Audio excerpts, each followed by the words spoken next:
hello there, weary traveler. Normally, this would be the moment when I'd ask you what magic brought you here, and then immediately ignore whatever answer you were about to give in favor of telling you about the Criminals of Isla Numus, a group of adventurers that I deviously trapped in a world of my creation, and tasked with accumulating 1,000,000 gold pieces if they ever wanted to see the material plane again. All for my, and I suppose your, entertainment. Well, today is a bit different. Today, we're going to forgo all of that introductory nonsense to take a casual stroll down memory lane and recall all that the aforementioned criminals have been up to before we dive any deeper into their plight. So whether you're an avid listener to our tale or you're jumping into the adventure from here, this will be a great opportunity for all of us to be reminded of where we've been and how we got to where we are now. So sit back and enjoy as I regale you with the hilarious tale of a bunch of idiots trying desperately to make some money.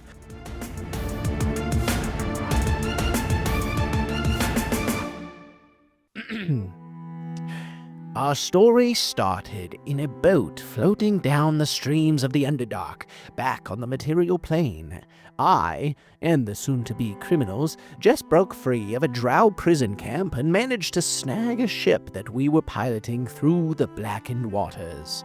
One of these criminals, a fellow named Rorick, was tossing some rocks out into the water, and I, a connoisseur of the art of stakes and speculations, offered him a wager. Hit a particular stalactite hanging off in the shadow distance, and I would give him a prize. Miss, and he'd receive a punishment. A simple wager for sure, but one that would change the course of his and his friends' lives in a pretty significant way. For some reason, this dwarvish meathead decided that he was done skipping rocks altogether and decided to skip me instead. I found my mortal form lifted high and hurled into the brackish water, where I was swarmed by a mass of strange, manta-like creatures, the name of which is pretty much impossible to pronounce. Unbeknownst to these monsters and that bastard back on the boat who threw me out, I am actually a deity. Some would call me a lesser god, a title I'm not particularly fond of, but I will admit my strength and powers are no match for many that call the divine plane their home. I am the god of gambling. Jajim be my name, and maybe I'm not the strongest of the gods, but gosh darn it if I don't throw one hell of a casino night, and the other gods love it. Well, until they lose and have to pay the house, which of course is me. Massive numbers of souls, but anyways, that's a bit outside of our story here. So as I pulled my way out of the waters and climbed back aboard into the boat, I decided it was time to show this Rorick and the company he keeps a bit of a lesson. I've had this little pocket world, a pet project of mine I started a few hundred years ago. I call it Isla Numus. It was originally meant to be sort of a prison, but I've allowed it to continue running as an entire society in my pocket. Well, I figured maybe it was time to add a couple new souls to this world of mine. Interestingly enough, powerful as we gods are, we do still have rules and terms that we must follow. If I make a deal, even with a mortal, I have to keep it, and vice versa. Well, as far as the terms of our little wager, Rorick didn't hit that stalactite, even with me as the ammo, so he had lost and his punishment was about to be dealt. Unfortunately, it meant catching up his friends inside of this punishment web as well. I pulled myself, soaked and dripping, back onto the boat and headed straight for his room, where he and his comrades slept peacefully. With a snap of my fingers, they disappeared, and when they awoke, they'd find themselves in a much different place than where they laid their heads. Not to mention, their heads would be quite different as well.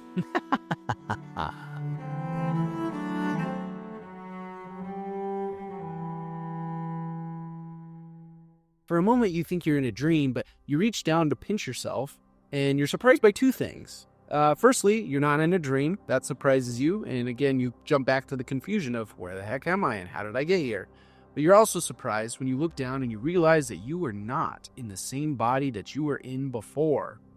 You are no longer a dwarf or an elf or a triton or what was Maki? Human. Human. Okay, I was like, I think he was human. Or a human. You are a series of Kenkus, of kobolds, of goblins.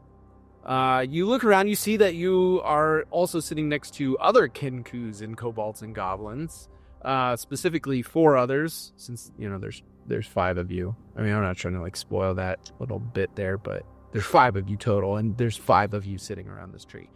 And you're a little confused. And you're confused for about a moment before a voice speaks out to you, and he says, "Well, it looks like you finally awakened." So that's the story about how their life got turned upside down, and shape-shifted into an entirely new species. Yep, I gave them all some brand new bodies and tasked them with accumulating 1 million gold pieces within my world of Isla Numus, if they ever wanted to leave.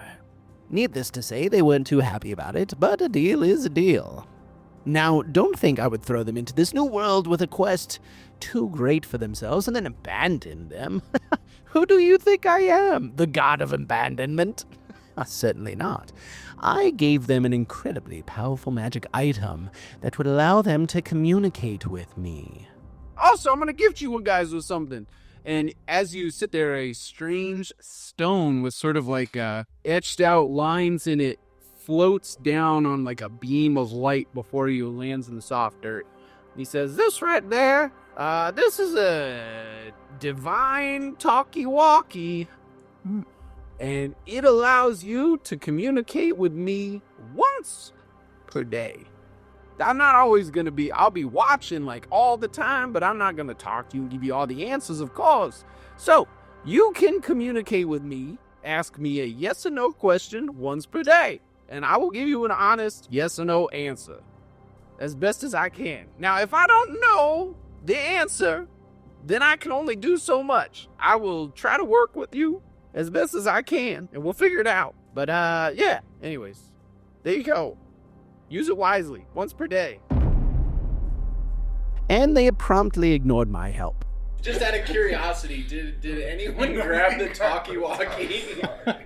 It's just sitting there on the top. To be fair, I didn't know how that mechanic was going to get used, so okay. It's just forgotten. It's just forgotten.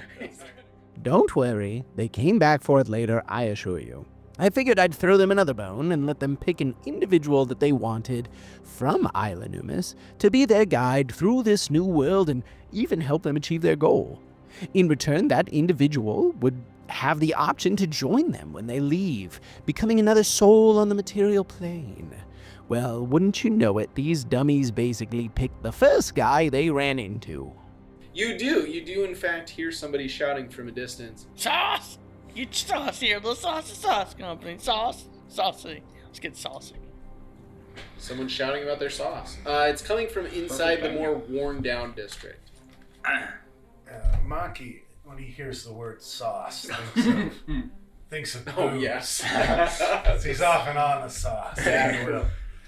And he reaches for his wineskin that's usually on his hip. Realizing it's not there, he recalls what Rorick said earlier and gives out a near perfect mimic of his no.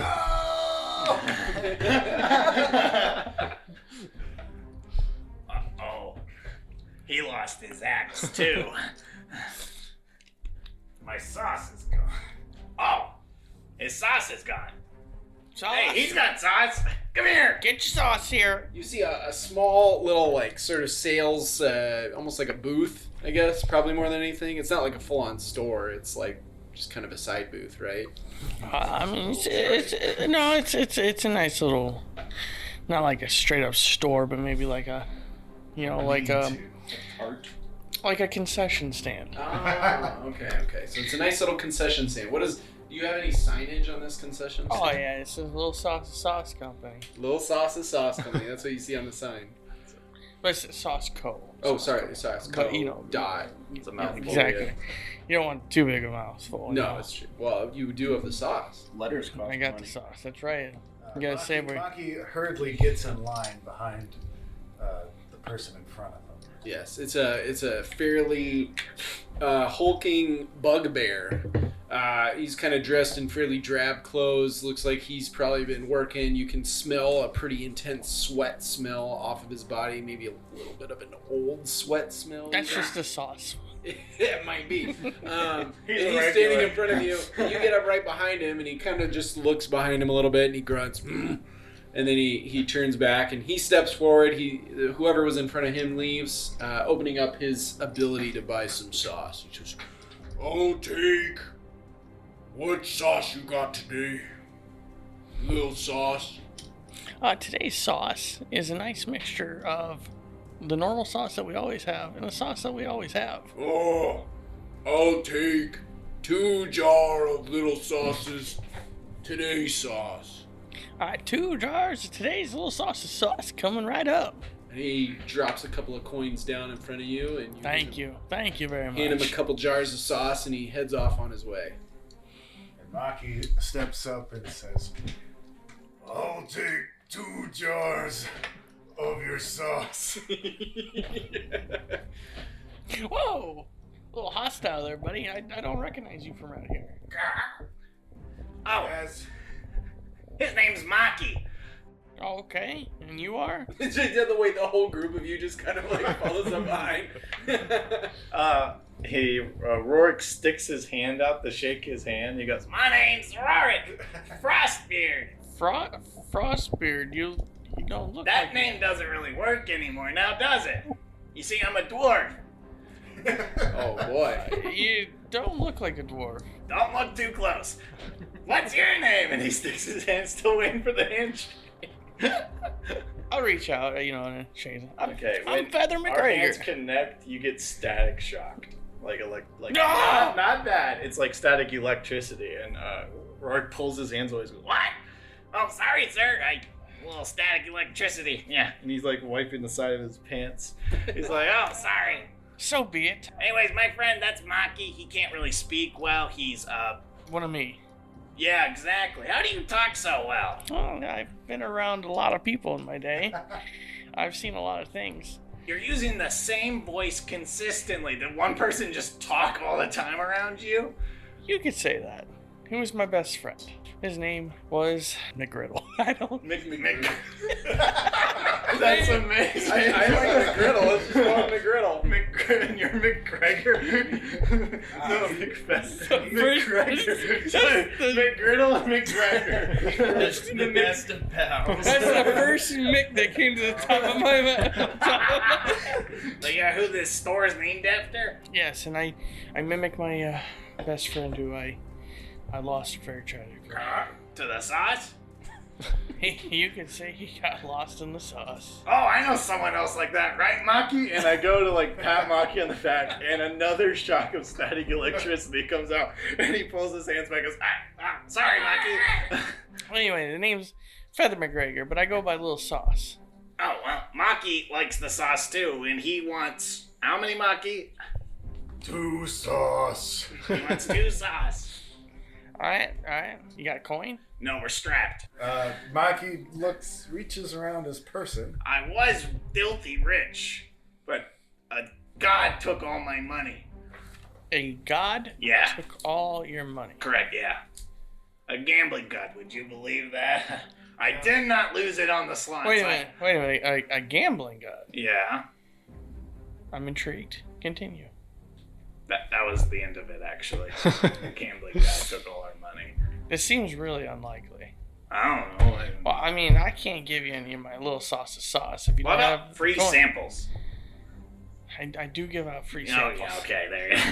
I take out little, and when I mean little, like I'm talking like it's a little a spoon. dime a piece of bread, or a little bit of sauce. Oh, there you go. That's good. I hand it to each of you. Oh, each of us. Well, look at that. Do you have any rats? I find them to be the best vehicle for a good You sauce. still eat rats? No, to be fair, I'm actually real hungry for rats. Little little sauce is sauce, goes with anything. Originally it was made for my buddy McGriddle's Burger restaurant, McGriddle's Burgers. Oh. But yeah, he tragically died. He got lost in the sauce. More literally than you can imagine. It's more literal than you can. More literal? Is he made? Did he get drowned in the sauce? Literally? He is the sauce. Oh. No, I'd rather not speak about McGriddle. Okay, it's fine. To your store. But Maybe he only thinks he's dead. He got lost in the sauce dimension. Oh. He's in a pocket dimension. I'm dead. I'm right here. He's right next to it. no, he's very much dead. Dimension. We have to go deeper to get him. It's Inception. He is dead. Oh, he's dead. He is dead. Well, this is some sales pitch you're doing here. What's in this sauce? I say as I pull it up the freeze, as I finish the free Well, sample. what'd you guys think? Did you like it? Man, what'd you think, Dez? Is he nodding? Dez is nodding. Okay. I'm gonna take that you liked it. They'll give him the rundown about me and the deal later, but what's important to note here is that this guy isn't just some sauce salesman slinging condiments on the side of the street. Actually, the whole sauce business is a cover. Turns out this fellow is an undercover cop for an organization known as Blank Space. I walk over to the guard Okay. and we just have our conversation. Yeah, What's going on? what do you got? Yeah, I got some strange people I haven't seen in town before, Yeah. but not like this. He comes up asking about Little Sauce. First of all, who hasn't heard about Little Sauce's sauce? You do get around, little sauce. I don't right. know if you're just coming over here to get words of affirmation from me, but No. So he sits there and he says, "We're looking for jobs." So I offered him a job. He said no. Well, that also happens reasonably often. Yeah, but then he little says, "How about a heist?" Hmm. A little strange. That is a bit strange for sure. Do you think we should take this to the higher ups? How about you follow him? Well, this guy over here, to point to him over there. As he's Is he still just like looking at me, or is he just like walking across the way, just giving you daggers? this guy keeps like told me to come follow him. Now, What a coincidence. it's crazy how this world works. It really is. Get to it. All right, And don't forget to let us know if you notice anything. All right, sounds good. Little sauce out. All right, yeah. So, in an attempt to curb their villainous enthusiasm, he decided to take them to a casino of all things, believing he could make them some money there. Who am I to stand in the way of some good-hearted gambling? Unfortunately, what resulted was less than ideal. With his static electricity, he goes, "Oh, sorry! Lady, I'm so sorry! I haven't felt that since they resuscitated me with the defibrillator. Oh, I'm so sorry. I didn't mean to do it. I was just gonna What ask are you what machine doing this here, is. you dang I goblin? I thought it was the cow game. I'm sorry. Oh, God, this dirty, filthy goblin is touching I'm me. not that dirty, am I? And he's gonna like look at his She hand. grabs a cane and she just starts No, swatting at you. Get away from me, you filthy goblin. All right, so he's gonna but no, he's definitely playing this up because he's going to lay on the ground and grab her leg. And go, no, please, He's grabbing my legs. He's gonna get me diseases. I swear, I Get don't your mind. slimy hands away from my And he's beautiful, gonna let go, and he's pristine just gonna legs. slowly like set down his arms on the ground and like drag himself, but very slow away. And he's going, "I'm so sorry, You madam. filthy, I didn't filthy mean monster. it. I mean it. Get away from me! I will kill you! Oh, Goodness. And then he just, I will rid our land of your filth! and then he just crouches into the. Is this a racist nanny? And he crouches into the Seemingly. fetal position and just starts crying We next to should her. have wiped your kind out when we had the chance! Anyways, while all this is happening, can Nick roll sleight of hand? Yes, absolutely. Yes, Nick, I will give you... Look around. Yeah, can Fatty roll sleight? Yeah, can Fatty roll? Yes, Fatty can roll sleight of hand. Fatty Lumpkin, Wait, I'll do that again. While this is all happening, can Fatty, or rather Keto, roll sleight of hand? Yes, Fatty Lumpkins, if you could give me a sleight of hand, I will give you advantage since you are being very obviously helped by your friend. Don't take that one. I'll take the first one. 19. A 19. Okay, I was worried your sleight of hand was gonna be like a negative. I'm like, oh jeez.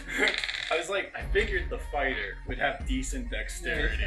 You shove your hand deep into you, feeling confident, having seen this incredible display put on by your friend. You feel confident enough to jam your hand deep into this cup and withdraw 8 gold coins from inside.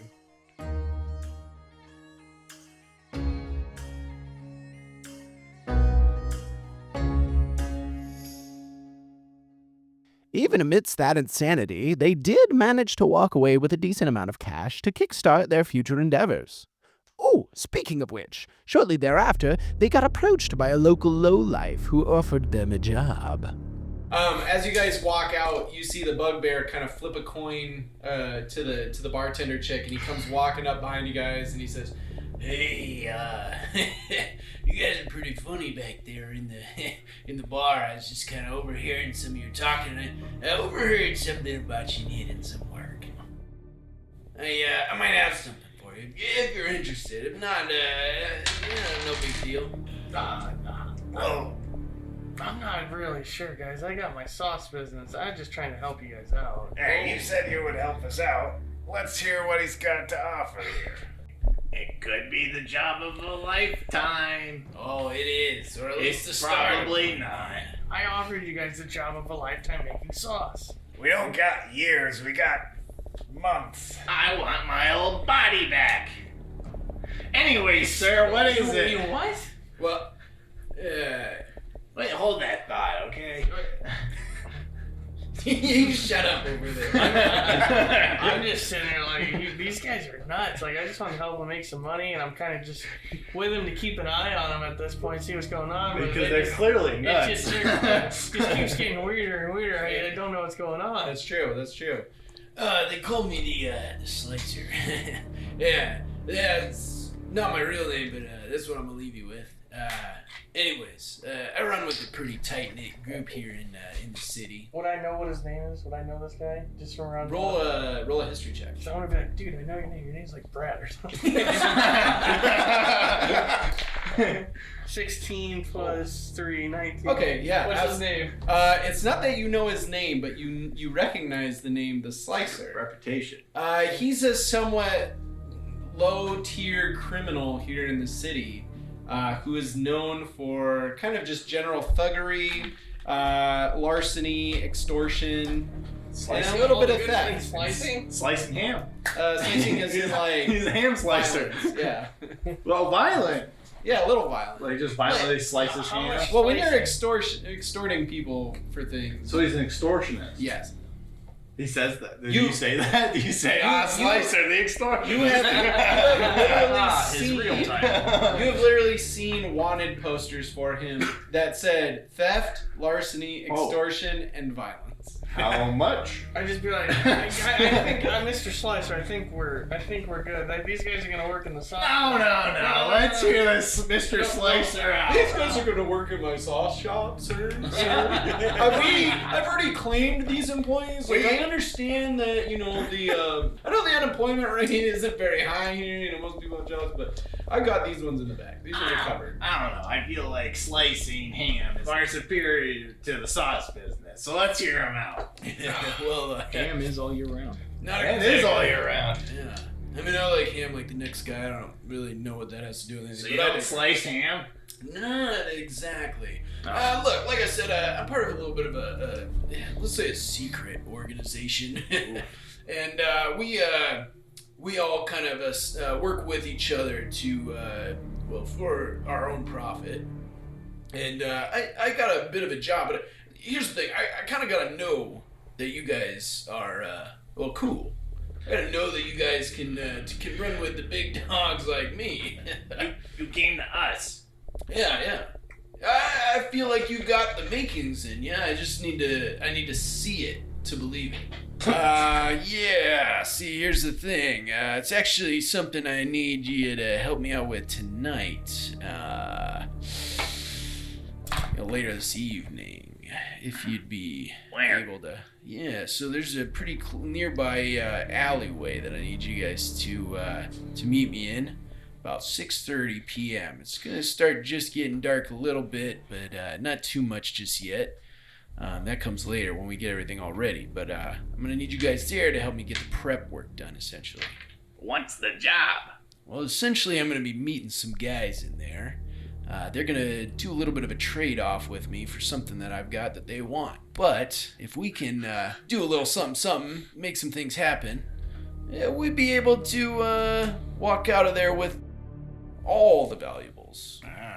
I see. A classic double cross. Exactly. See, you get it. That's why I knew you guys would be cool. Their little job at the Slicer took an interesting turn. Yeah, I'm gonna be meeting with somebody in a little bit, and I need all of you to hide away. And then, once they get here, and I give you the secret word, I want us all to jump out and take out his guards. But don't take him out, alright? Because he's got the goods. What's the secret word? Maki's going to try to climb up the side of the alley Okay. to the roof. Oh, wow, okay. Give me a athletics check.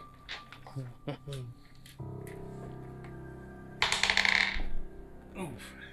7. He starts to try to climb up, but every time he kind of just slips down the rock, and his awkward feathered hands are just not letting him get up as well as he normally would. I'm too weak.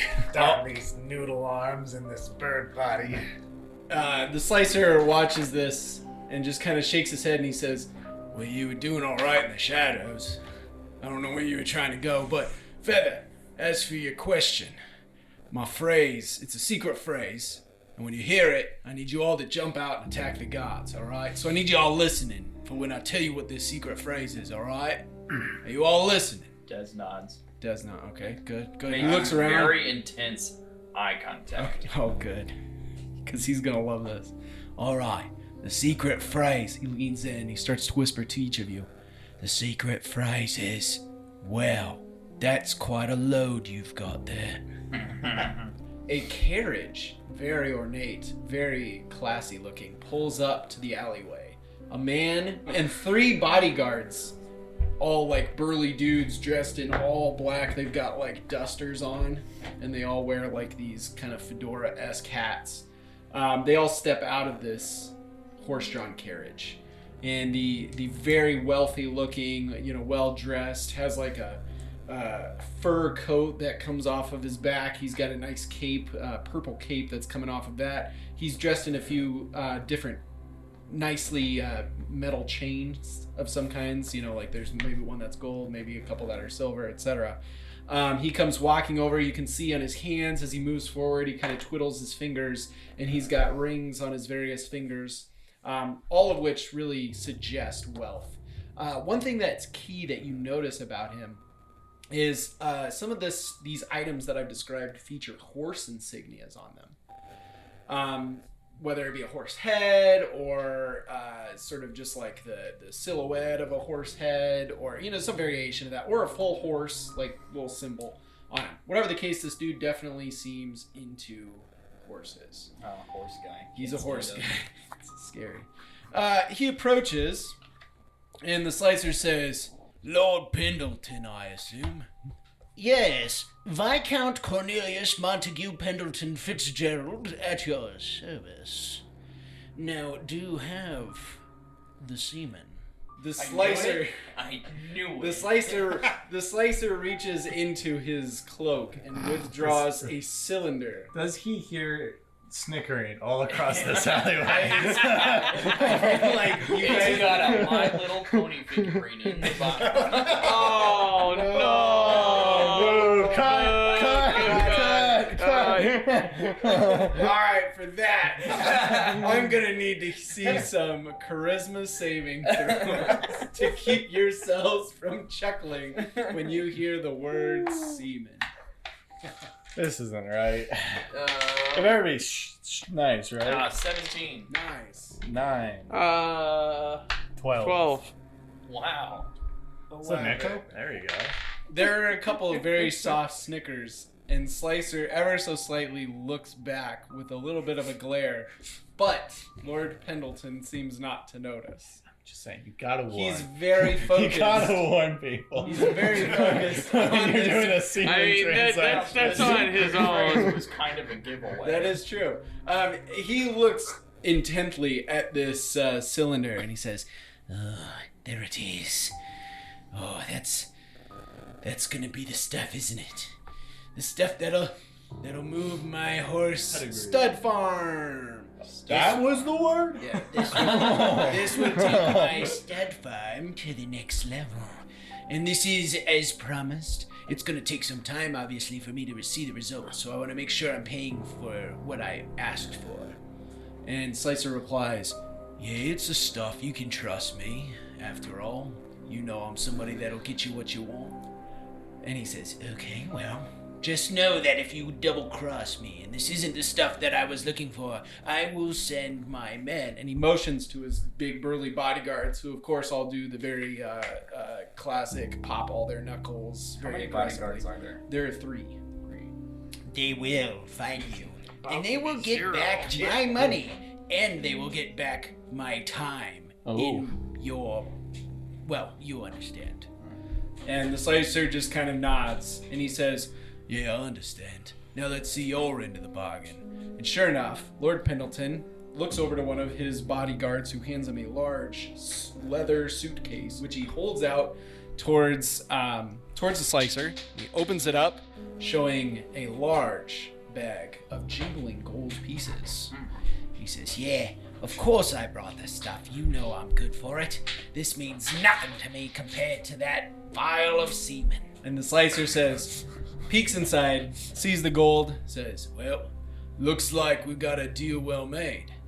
And as they exchange goods, he hands the vial of semen to Lord Pendleton, and he says, well, that's quite a load you've got there. Des jumps out and he throws one of his hand axes at the guard that was handing the bag of gold coins. Okay, alright. And I'm gonna pull out my bow and I'm gonna just take a shot at one of the at Lord Pendleton. At Lord Pendleton? Sure. Alright. I get advantage because he's grappled. Yeah, he's prone currently, so yeah. Do I get advantage with ranged attack on prone now? That's true. Actually, I think it's disadvantage, isn't it? When prone? Oh. That's only when 3/4 covered. But he's covered by a bugbear. He's covered by a bugbear. Oh, might not want to shoot So him. I tell you what, I will let you roll normally. But I get my sneak attack. And then 'cause I'm he's going to within roll 5 50-50 to see which of the 2 you hit. Oh. Wait, you just rolled. What did you get? Oh, yeah, 8 plus 7. No. So it's like a 15. Yeah, that's how I roll. 15. Alright. Also, it's sneak 1 attack. or 2, I'm going to roll this d4. If it's a 1 or 2, you're hitting Pendleton. If it's a 3 or 4, you're hitting Slicer. I wouldn't have it any other way. 1, 2. It's a 2. Alright, you hit Pendleton. Roll your damage. 11. Oh my gosh. He's dead. You shoot him right in the side. It stabs right through his rib cage and into his heart. Slicer immediately looked. What? And then, oh wait, yeah, you can go. I was gonna say, Sorry, Slicer immediately looks over at you and he's, what are you doing? I told you not to kill the target. The Slicer turns around. He's not really focused on you guys. He's more focused on the remaining target. So he turns around, pulls out his Morning Star, and he leaps forward and he swings it in a hefty arc. And he slams into the remaining guard, slamming the Morning Star directly into his chest, knocking the man straight to the ground and killing him instantly. He turns around to look at all of you, and he said, I said one thing, don't kill the target.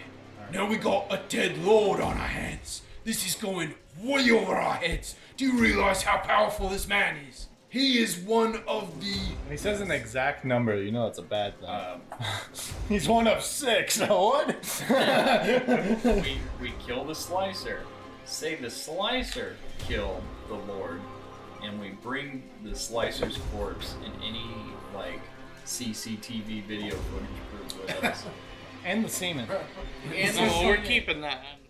That's evidence. That's evidence. I mean, You're the cop here. Wait, well, we don't know that. But... Oh, see, we have a narc with us. Oh, yeah. We have a reputable eyewitness. Yeah, I was just walking by this alley and I saw these guys, taking down a criminal. And then, I saw some horse semen exchange going on, and then He was only focused on the jar. He's little sauce after all. I was wondering, that might make some good. Oh, was a secret? Oh no! I've been found out. He was one of 6 primary and incredibly wealthy leaders within the community. He's one of the members of the REG horse race, and they're gonna know that he's gone. They're gonna know this like tomorrow, if even that long. And they're gonna know that you killed him. I want to look at him before I do this and say, Slicer, no slicing. and do 4 damage. That was literally all he had left.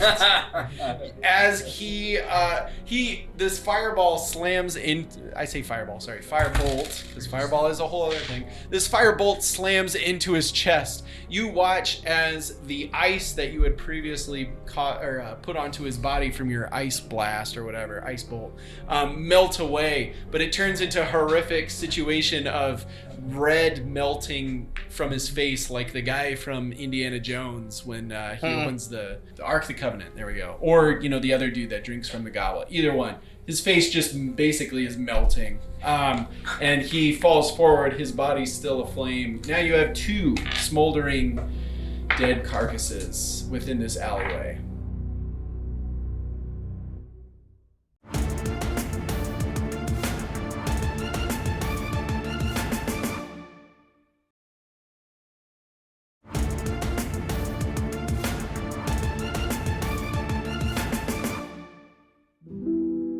With Lord Pendleton and the criminal formerly known as the Slicer lying dead in a darkened alleyway, the criminals make matters worse by stealing the wealthy noble's horse-drawn cart and directing the driver back to the mansion from which it came.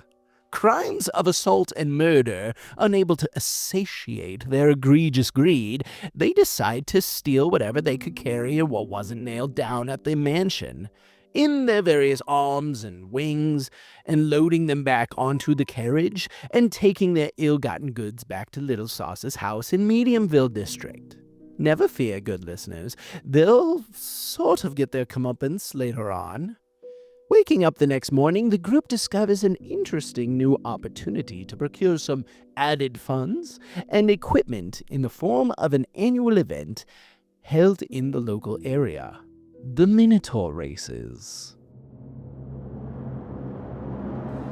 Alright, so, kick things off. First of all, we got the barriers set up all the way around here so you know which way to go. As soon as we start the race, you will have a 5-second head start before we release those Minotaurs. The 5-second head start is, of course, to make sure that all of you, the many of you that have entered this race, can at least get spread out just a little bit before we start letting the Minotaurs run in and kill y'all.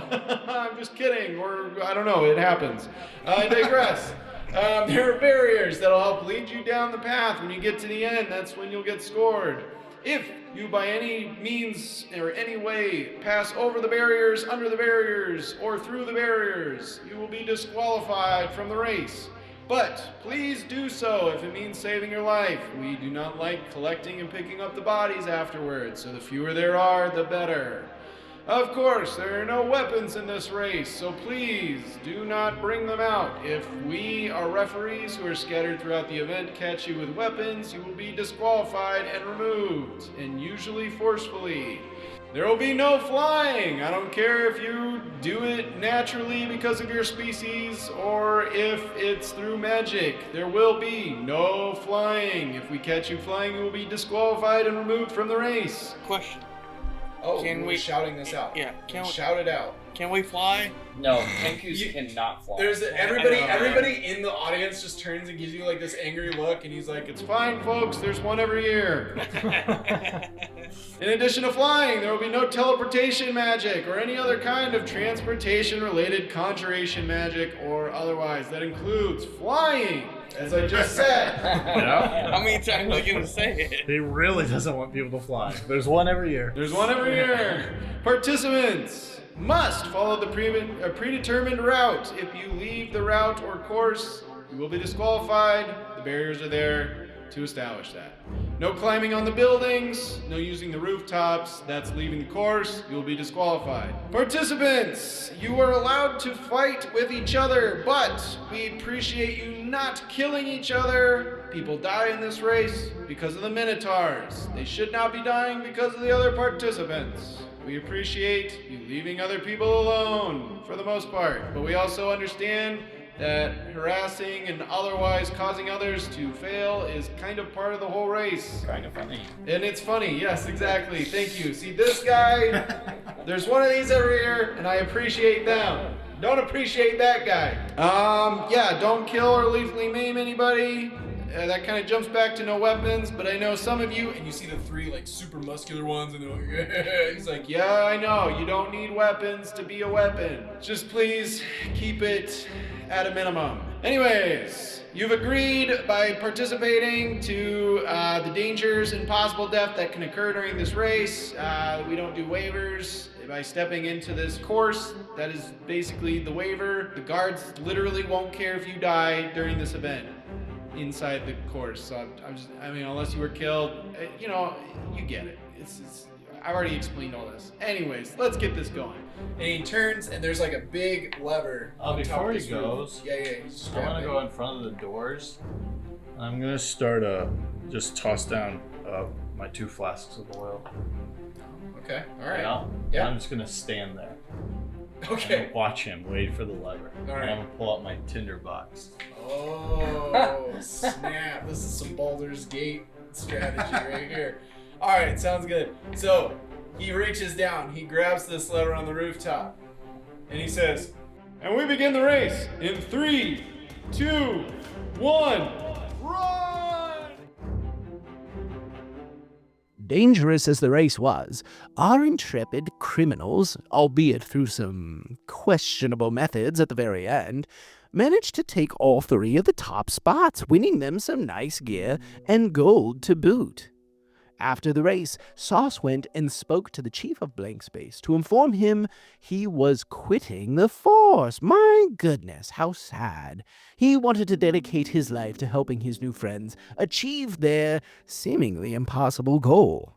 Although the chief wasn't too happy about the decision, he did inform Little Sauce that his old partner's father, Gideon McGriddle, wanted to speak with him about something urgent. So while the rest of the gang went to get something to eat, Sauce headed out for the Atlantic Heights district to find out what the problem was, and what he discovered there was quite concerning. Hey, Gideon. It's Feather. Feather, is that you?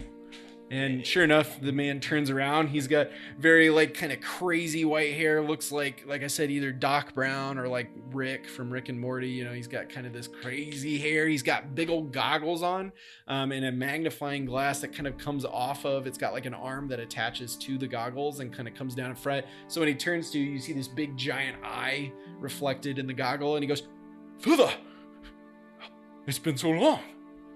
How are you, my boy?" I'm doing great. I was told you wanted to see me by Chief Captain.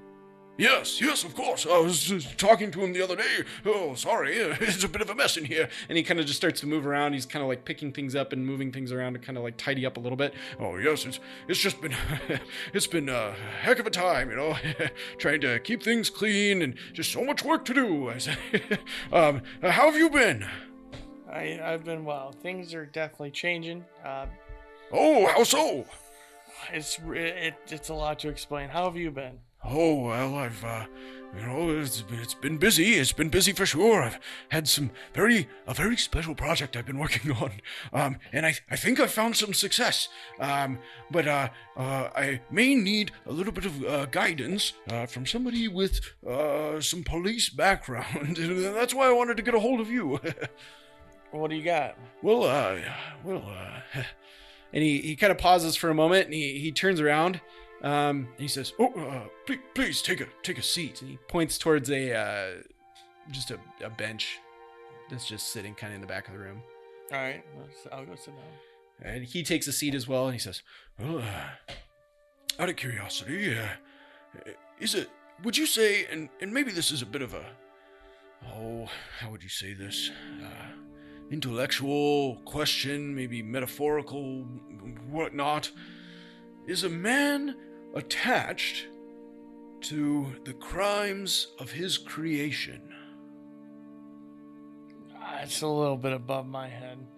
Well, let's see. Maybe if I phrase it differently, maybe it'll help get the idea across here. So let's say somebody makes something, and then that thing commits a crime.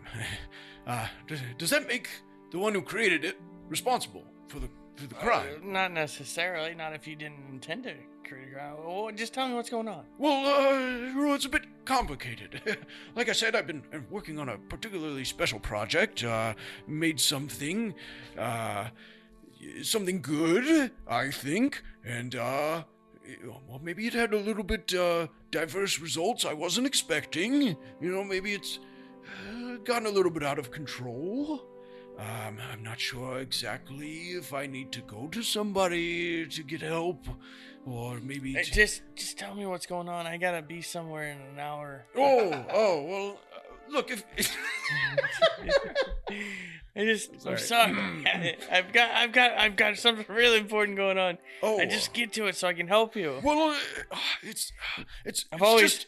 In my mind, I'm like, I've always hated how his dad just rambles and rambles. Sure. And Yeah, rambles. no, it's true. It's true. It's 100% true. He doesn't get on with the point. Well, look, if you've got somewhere to be, I don't want to keep you from that. It's a bit too complicated for me to just kind of quickly blurt out. It's going to take a little bit more time to discuss the really fine details of this situation, but I really truly think it's something that you, especially of all the people in this entire city, will really appreciate, almost as much as myself. I have appreciated it, but again, if you've got something else going on, just come back another time. I'm sure it'll be fine. I'm sure there won't be any more problems. Just tell me what's going on. It's just too complicated. It's so amazing. I just feel like it's gonna take more time than just a couple of moments in a chair sitting across from you. I can't explain it. Like roll like investigation or. Well, all right, what are you looking for? Just he's obviously got it. He's made something, and this something has done something bad. Okay. Kind of what I'm getting from this. Sure. I'm just looking around for maybe clues around what he's created. Okay, yeah. Roll an investigation. Yeah. Nat 20. Holy cow, Plus are you 5. serious? Yeah. Holy cow. Okay. I tell you what, you get his attention. You get him to kind of just shut up for a second, and ask him a question. Gideon. Yes. I've got a lot going on, but I want to help you. Yes. I owe it to your son. Okay. Tell me what's going on so I can help you. Well, okay. All right, I'll say it this way. You don't have to owe it to my son anymore. Because I think I might have found a way to bring him back. That's a horrible idea. Okay, so you say that, which is kind of why I brought you here. There's a very possible chance I already did it. And there's a very possible chance that, as I mentioned before, I got some results that I was not expecting. But it worked, and I think that's the important takeaway here. You never mess with the dead. What have you done? Where's he at? What have you done? Let me see. That's kind of where things get complicated. And that's what I wanted to talk to you about, right? He's not here right now. Where is he? I'm not sure, which is part of the problem. He has a bit of a rambunctious spirit that I feel like maybe he was missing before, which is great, you know? Maybe there was something that was a part of him that needed to, you know, exist to complete him. Whatever the case, he's taken off. And, you know, I respect his independence. He's an adult. He's dead. Not anymore, technically speaking. I got his soul, and I put it in something of my own creation. Which was? Well, I mean, it was a puppet before, but now it's a real boy.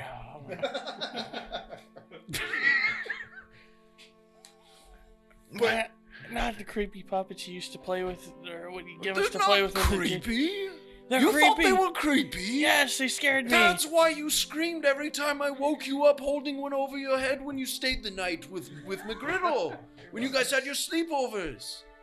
I thought it was fun. You were scared? I was scared the whole time. What? Why? It's just a doll.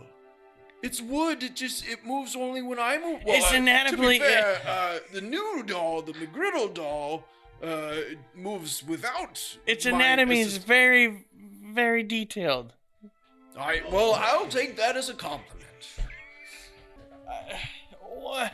Where'd he run off to? Where's he at? Well, if I knew that, I wouldn't have had to call you here. I could have gotten him and told him, hey, you know, you messed up, you caused some trouble in the area, and you know, that's not cool, and I need you to bring the kids back, and then this will all blow over. Wait. What? Go back. Go back. All right. I would find him and I would say, you know, you messed up and, you know, this will all blow over and that's fine. You just need to bring the kids back. Oh, yeah, stop. Okay. What kids? Oh, the kids. Oh, yeah. You didn't see the missing posters outside. Oh, well, what have you done? Well, I didn't do it. Anything.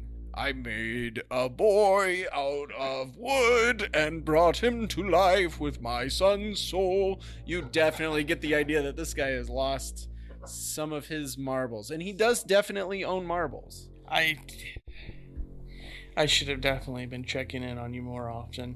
Oh, it's okay. I know you're busy with blank space and, you know, all that police business. It's obviously not okay. Oh, I've been fine. Like I said, knowing that my son is okay and he's back and, you know, it's just been very relieving. How do we know it's your son? Well... And not something evil. I like to think that as how did you get his soul back? Well, there was this book that I found, and it had a ritual in it about how to bring back the souls of the dead, but it just needed some sort of body to put it into. So I followed the instructions, and I got all the necessary components, and I said the words, and I did the weird little dance and the hand motions, and bada bing bada boom, there was my son's soul in the thing, and it was a little bit creepy at first, I will admit. You know, what he say? Well, he said, "Hey, Dad," and I said, "Son," and then we had an emotional hug, and it was a beautiful thing. I'm tearing up a little bit just thinking about it. And then, you know, we spent a few days together. I made him pancakes. He could not eat them. I learned a lesson that day, and that's okay. I didn't need to cook for him, which honestly, great. Again, double. Like he's just like so much easier to take care of. Which, I mean, he's an adult, so... Okay, and then what happened? You made him pancakes? Yes, well... And he went out and... Yes, he would play with the kids outside in the area, and I thought, oh, that's a little strange, but, you know, it's just... It's like a rebirth, you know, Feather? It's a rebirth. His soul's been put into a new body. He's got a kind of bring back the maturity of the adulthood that he once, lived in. I don't know what goes on in the afterlife, what he's been experiencing up until now. Anyways, and then he, started not coming home, and I wasn't sure where he was going, and I tried to ask him when he did come home. I'm like, where have you been? And he didn't want to tell me. He said he's got a secret hideout, which I thought, kids, secret hideouts is whatever. And then that's when the kids started going missing in the area, and I said, he came home, and I said, now McGregor, why are kids in the area going missing? What do you know about this? And he said, nothing, Dad, leave me alone. And I was like, okay, I respect your independence. And then he kind of disappeared altogether, and kids have continued to disappear, and people in the neighborhood are getting upset, and that's not good for business. And yeah. Where was he last seen? I think I heard someone say they saw him in the square talking to one of the children. I think he disguised himself, maybe. He does look like a puppet, to be fair. When I said that I modeled him after McGregor, that's not entirely true. I added some fun paint and some other things to kind of just I didn't think it would work the first time. I thought I'd just get a goofy puppet. So I just, I had some fun with it, and then it worked the first time, and call me surprised. You put me in a tough spot. Oh, I'm sure it's fine. You were his best friend. I'm sure he'd be excited to see you, and you can bring him home and get the kids back, and then you'd be the hero, and, Blank Space would be really impressed. You'd probably get promoted. This is not good. Well, we're gonna have to... I don't think it's that bad. He's hurting children. Well, we don't know. He's hurting them. He's stealing children. Well, that may be true. I'm gonna have... If I find him, I will have to kill him. No, well, hold on now, Feather. Hold on. I don't think that's necessary. If you bring him home, I'm sure I can talk some sense into him. You can help me talk some sense into him. We're bringing him back. Feather, isn't that what we wanted? No. To have McGregor back? No, you don't bring people back. I've got a lot to think about. I'm sorry. I need to get going. Okay, will you be back? I will be back, and I'm gonna have to bring some backup. Now, I don't deal much with the undead, but I do deal quite a bit in souls, and I've been around a long time, long enough to see mortals attempting to bring these souls back in a variety of ways. Long story short, it typically doesn't work out, certainly not in the way that you might hope. So, the gang joined Sauce in the hunt for his undead friend, and were able to get an interesting clue along the way thanks to a local street urchin selling newspapers. How is it that all the other kids are missing, but not you? What'd you do right that they all did wrong? I don't know. I just hang around. You know what? Honestly, it's kind of weird. I haven't really talked to anybody about this because nobody listens to me anyways. There's this new kid around here. His name is Raku. He wears all these crazy, colorful clothes, and he plays with kids. And those are the same kids that go missing. He just comes out to Trinket Square. He just plays with the kids there. They're going to run around the buildings. They're playing tag. He's kind of a weird-looking dude. He's real pointy. When was the last time you saw him? I think I saw him yesterday. He was talking to Susie Lee. And Ashley's missing, I think. I bet her parents are sitting there right now, just hoping for the best. Maybe she snuck out last night. Maybe she's coming back. Parents are stupid. That's why I ain't got none. Wow. I got rid of mine. Yeah, I got rid of mine. He just... Once they had an idea of how the alleged McGregor committed the crimes, it was time to set a trap. Thankfully, it seemed like the gang was all on the same page for once. Can we dress him up as a child? Him? Yeah. Wow. That's it. Our minds were on the same pathway because I already had a plan cooked up. Rorick's going to open up his sack and he's going to pull out a costume he has. It is a purple fluffy outfit with a little hat with a feather. Nice. And it's like frilly. It's like frilly. Rorick's skipping around. I'm frilly. I'm silly. My name is Willie. Play with me! Play with me! Play with me! As you're skipping down the alleyway saying, I want to play, someone play with me. You hear a voice speak out from the shadows. It says, hey, I'll play with you. A face peeks out from some of the darker shadows of this alleyway. I have a fun place that we could play. We could play tag. We could play hide and seek. We could play marbles. What do you want to play? It seemed as though things were working out for once. Rorick followed the Raku character back to the old clock tower, leaving a trail for his comrades to follow until... You knock on the door, and all of a sudden it just kind of slowly opens with a creak, and it's almost pitch black in there. There's maybe a little bit of light that just kind of comes in, obviously from the sun. The door creaks open ever so slowly, and there's nobody there. But all of a sudden, you hear, in you go, and you feel a sharp push from behind you. And next thing you know, you're standing in essentially pitch black darkness as the door slams behind you. The rest of the gang followed the clues left behind by their disguised friend back to the old clock tower. When they entered, they found Rorick and many of the missing children wrapped up in string and hanging from the support beams like little cocoons. As they broke their ally loose, they were attacked by allied creatures of the mysterious Raku.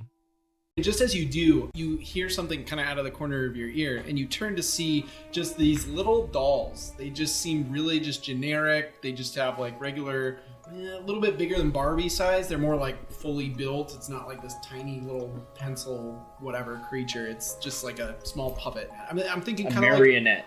Kind of, yeah. Or almost like Lilo and Stitch, how she has that weird little thing that she makes. Voodoo doll. Yeah, the like weird, creepy. Yeah, it kind of looks like that, about that size. It sounds like it's moving on a clockwork, and it just kind of comes walking out from the shadows, and it starts to approach you. Is that the puppet? And I turned to the DM to ask if that was the puppet. It is not the puppet. It is. No, it is not the puppet. It looked at rainbow on. That, I don't know what the heck that is. Doesn't look friendly. Des smashes one with the Morning Star. Alright. An epic battle against Raku and his minions ensued, and it was revealed that their inklings that this puppet wasn't Little Sauce's old friend McGregor reincarnated whatsoever, and instead was a demonic entity intent on siphoning the life force from the children he had kidnapped to achieve his full power in this world away from the hell where he came from. See, I knew you weren't McGriddle. Fine, I'm not McGriddle. I am the demon Raku, and I will be set free in this realm. I prefer you weren't. No. My bad. All right, see ya. I'll just go. He jumps forward. I'm going to say that you were probably in front of Maki, so he aims for you. That's definitely going to hit with his punch, and that is an 8 damage. And as he slams into you with his fist, he leaps backwards and disappears once again. Hey, we got a 7-hour episode for you today, folks. We jump over to Fatty Lumpkins. Your friend is... I'm crouched. You're I'm like crouched. crouched against. There's a wall to the staircase, right? Yeah. So he's like on the stairs, crouched, leaning against the wall, And he's shakily holding his bow out. and hyperventilating. Yeah, hyperventilating a little bit. Very much here. Yes. Unbeknownst to him, this wasn't the material realm he was hoping to end up in, and was instead just a little pocket dimension inside of, well, my pocket.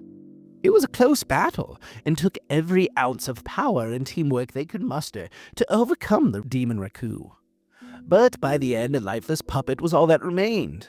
Now, rescuing an entire neighborhood worth of children is certainly a noble achievement for sure, but unfortunately our gang of criminals were just that. And they left some loose ends behind in that fateful alleyway. As you guys approach Little Sauce's house, something seems off. Oh no. The area seems oddly quiet. Doesn't it seem a little off to you? Well, maybe it wouldn't because you're not from here. Yeah, that's true. I should have specified that. It seems off to you. I mean, actually, honestly, I would say that even these guys, having spent the night in this area, like, just, it feels eerie. Like, whatever passive perception you guys have is enough to spark that something seems off here. Something seems wrong. Yeah. Almost the entire, like, SWAT team worth of guards start flooding out from the various alleyways.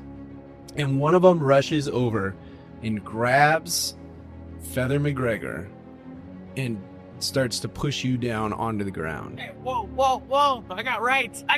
He says, Father McGregor, you are under arrest. You have the right to remain silent. Anything you say can and will be used against you in the court of law. Little Sauce, we are arresting you for 5 counts of felony murder, 1 count of first-degree armed robbery, 1 count of first-degree theft, and 1 count of trespassing. Don't forget arson. Huh? Nothing. If you guys know what's good for you, you better get out of here. This is all a misunderstanding. as they load you into the police cart, in the background, you can see them leading away the horse and cart that you guys stole from the Pendleton estate, which, as far as you guys had told me, was parked at Feather McGregor's house. Wait, what? Oh, that's where we left it? Oh, that's funny. I'm just gonna wave bye-bye and say, better him than us, right? Yeah, they haul him in, and then all of them start to head back to the precinct. Guys, I think we're gonna need to find a new NPC companion.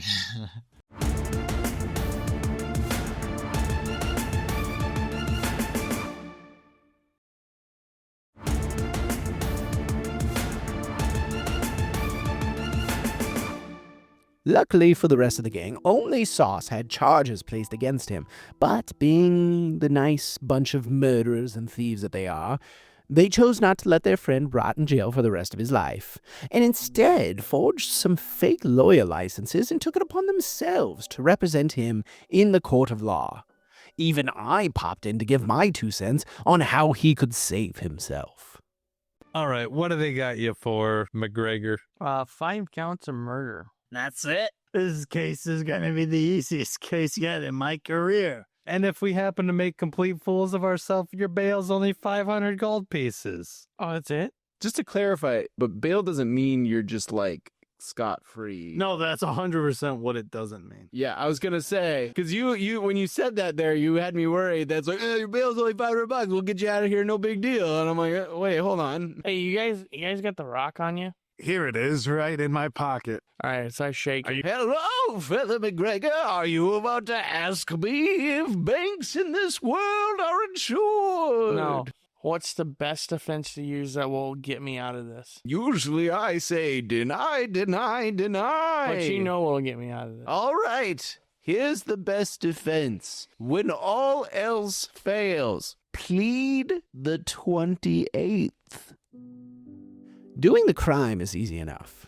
It's avoiding the time that requires hard work, fake evidence, false witnesses, and whatever other underhanded tactics one can muster. These alleged criminal masterminds started by spying on the prosecution. Okay, you learn 3 elements that the prosecutor is planning on using against you. As you hear the prosecution discussing with his assistant, he says, All right. We've got a few different directions that I want to go with. First of all, we're going to bring in the horses. We're going to call the horses to the witness stand. And I'm sure their testimony is going to be brilliant for that. So make sure you guys have them well fed, ready to go for the trial. We've got, I think, 4 different horses. So make sure they're all taken care of. Let's see. The second thing that we want to use in this case is obviously the carriage as evidence. I think is a pretty big one. That's a pretty big one that we're going to be able to slam him on. I've got a spot. A friend of mine runs Steamway Carriages Inc. over at their headquarters. They said they'd make a space for the carriage, keep it safe there. So that shouldn't be any kind of a problem. Let's see what else is on the docket for getting ready for this. Do you have everybody, do we have record that everybody's still in the morgue and their bodies are preserved? And the assistant nods and confirms, and he goes, perfect. That's going to be important as well. And that's what you guys hear before he dismisses the assistant and starts just kind of scribbling and writing. And what was that last thing? He asked if all the bodies were preserved at the morgue. Got it. So if we knew a couple magicians, they could tamper with the climate controls in the morgue and speed the decomposition process. Or just behead them. Wouldn't need to be a chemistry, could just slice off the head, then they got nothing to identify. If you slice off the head, you can't talk to them anymore. They're dead? They're dead. Is that how Speak with Dead I don't works? think that spell works anymore. Oh, I didn't know that existed. That clerics and wizards can cast. I think they need to have their head still attached. Or at least the head, if we just take the heads and just ditch them in some river or something. Or feed them to a dog. Feed them to the horses. The group now knew the 3 primary areas to focus on. 1, stopping the horses from giving testimony. 2, dealing with the stolen carriage that was found at Little Sauce's house. And 3, finding some way to ensure that the corpses they left behind in the alley couldn't speak. But of course, knowledge only gets you so far. Now they needed to act on their information. Des went off to Steamway Carriages to try to ruin the deceased Pendleton's wagon.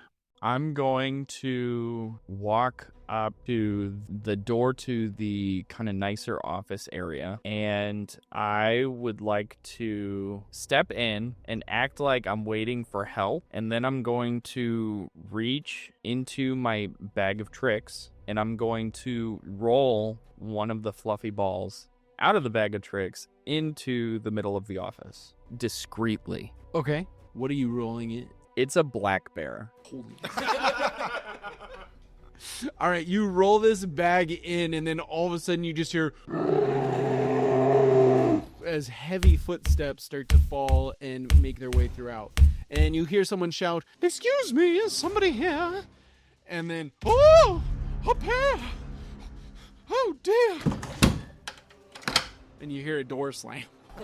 All right, I will run to the garage and I will frantically, I'm waving my hands up. And then in front of you is a dwarven female. Okay. She's got like coveralls on, yep. And she's got a big old wrench in her hand, and she's kind of got some soot or some kind of grease on her face, and she's like, "I don't know what you're trying to say there, fella, but if something's wrong, you gotta tell us, because you look darn frantic." I really wish I had a fire lantern. Oh, I guess I have bullseye lanterns, don't I? Is there oil on the floor of this garage type place? Yeah, I'd say so. I'm going to don a terrified face and just point behind her. Okay, yeah, she looks back. "What do you mean something's back there?" Gonna, out of my robe of useful items, throw down a bullseye lantern just on the floor. They are filled and lit, is how it was described. You throw this down, and it immediately ignites some of the fluids on the ground. And at this point, the guy underneath the car is freaking out. He's like, "Why am I smelling fire?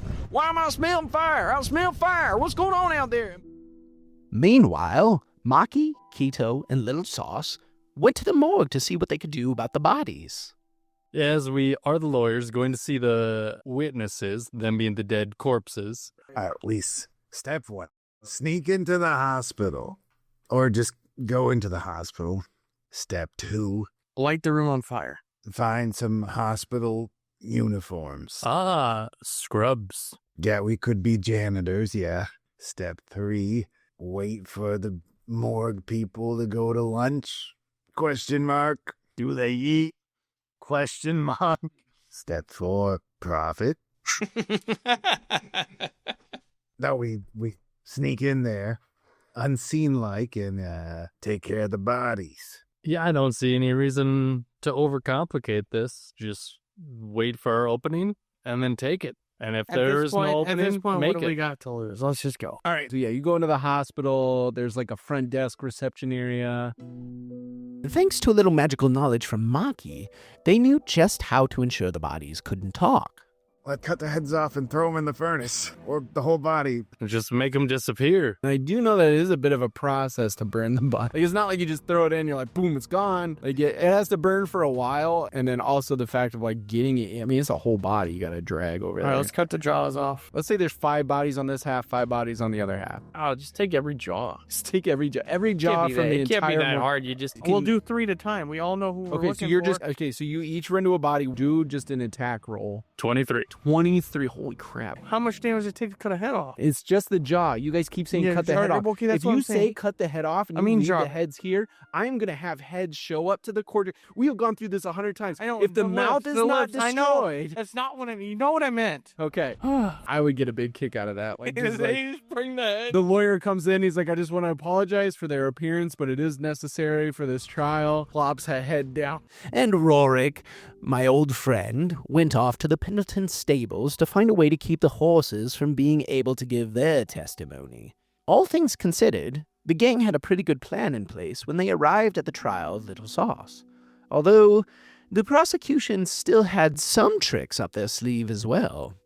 Your Honor, I would like to use the cross-examination Article 3. Yes. All right. He turns to the back of the room where the doors are, and he gives it a nod, and one of the guards over there, he opens up the door. In steps an orc, and he's completely bald. He carries kind of one of those swinging incense sensors. Like how they use at churches with incense stuff. Exactly, yep. And he makes his way down the aisle, and he approaches the stand. This is Orko the Oracle.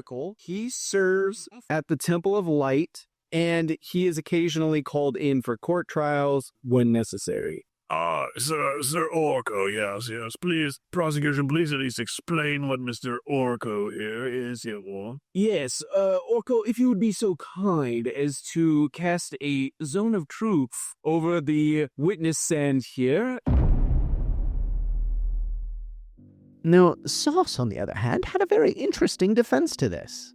The cart, the jars of semen, yes, and some of the various items stolen from Lord Pendleton's house were found at your property, correct? That is correct, yes. Could you explain to the jury why those items were in your house? You know, I can't 100% say for fact or certain, but I do have speculation. I know it's speculation. Objection, Your Honor. He's about to give speculation. He just admitted to it. I would like to... Well, I didn't do it then. I just won't tell you what I think. I didn't do it. I mean, that's pretty much it. I didn't do it. Were you at any point at the Pendleton estate? No. Interesting. I would like to put into evidence these feathers from the crashed carriage. And he slides a bag of feathers. In fact, we can test these right here and now. Argo, would you please cast the locate object spell to find the origination of these feathers? By this time, all the evidence had been presented, and the jury had reached a verdict. I'll admit, even I, from the outside of this pocket dimension, dropped everything I was doing to see what was in store for our feathery friend. I shall now read the findings of the jury. On the first count of felony murder, not guilty. Second count, not guilty. Third count, not guilty. Fourth count, not guilty. And fifth count, also not guilty.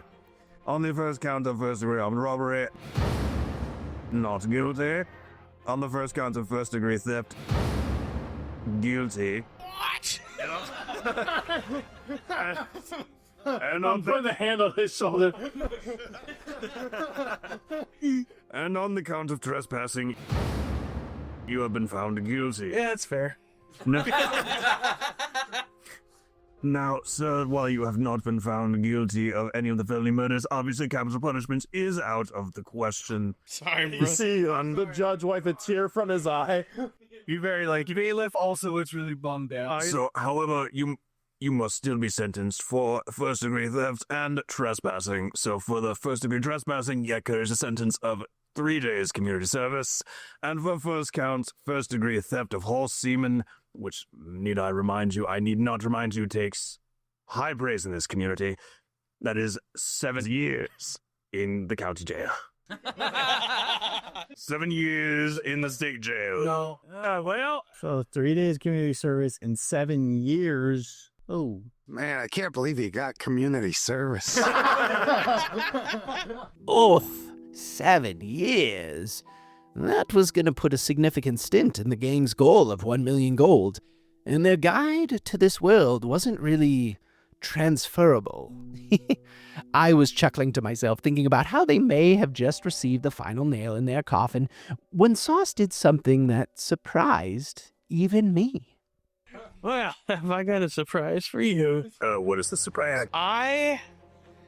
Little Sauce, Feather McGregor. Pleads the 28. Do you understand the ramifications of pleading 28, Mr. Sauce? Everyone in the room was just like absolutely astounded and like shocked. No, but I'm gonna do it anyways. Can you explain it to me? Well, very well. The 28th is trial by combat. Well, it's nice to see him taking my advice after all. Now it was just a matter of seeing if he could survive the incoming fight he was going to have to be put up against. He did have a little bit of a safety net, though. You see, they hadn't spent much of their gold that they'd earned up until this point through their various endeavors, such as the theft of the Pendleton estate and so on and so forth. And they still had a unique opportunity I gave them to help them grow a bit stronger. Something I refer to as my Level Up Arcade. Oh, you would like to level up? Yeah. Oh, and then all of a sudden, everything around you just suddenly disappears, and you find yourselves suddenly surrounded by bright flashing lights in every direction. Are we all here? Yeah, all like of the you. Matrix. It's like not like the Matrix at all. It's exactly like the Matrix. That's You're what right. the Matrix would say. It's like the training room in the Matrix, which is a blank white room. No, it's not like that at all. It is. Yeah, the blank room that SpongeBob and Patrick take when they break the time machine. Yeah. No, it's not like that at all. Oh, no. No, instead.